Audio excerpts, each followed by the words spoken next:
Hi guys, welcome to my blog. So మీకు తెలుసా చిలుకూరు బాలాజీ దగ్గరలో ఒక దివ్యమైన కమలక్షేత్రం ఉందని? అవును, హైదరాబాద్లోని చిలుకూరు బాలాజీ టెంపుల్ నుండి సుమారుగా 4 కిలోమీటర్ల దూరంలో ఈ అందమైన కమల ఆకారంలో ఒక క్షేత్రం ఉంది. నిజంగా మనసుకు చాలా ప్రశాంతంగా అనిపించే ప్రదేశం అది. ఈ ఆలయం పేరు కమల్ధామ్ టెంపుల్. కమలం లాంటి ఆకారంలో నిర్మించిన ఈ ఆలయం లోపల దివ్యమైన శివలింగం ఉంటుంది.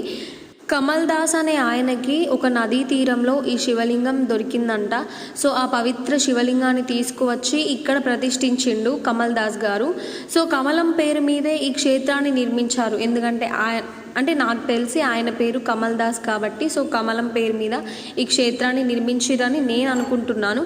సో ఇక్కడ శివలింగంతో పాటు శ్రీ వెంకటేశ్వర స్వామి విగ్రహం, అలాగే గణపతి విగ్రహంతో పాటు మరికొన్ని విగ్రహాలు కూడా ఇక్కడ ఉన్నాయి.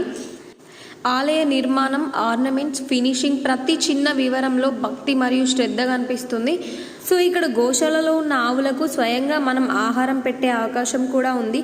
సో ఈ కమల్ధామ్ టెంపుల్కి మీరెవరితో వెళ్ళాలనుకుంటున్నారో కామెంట్ చేయండి.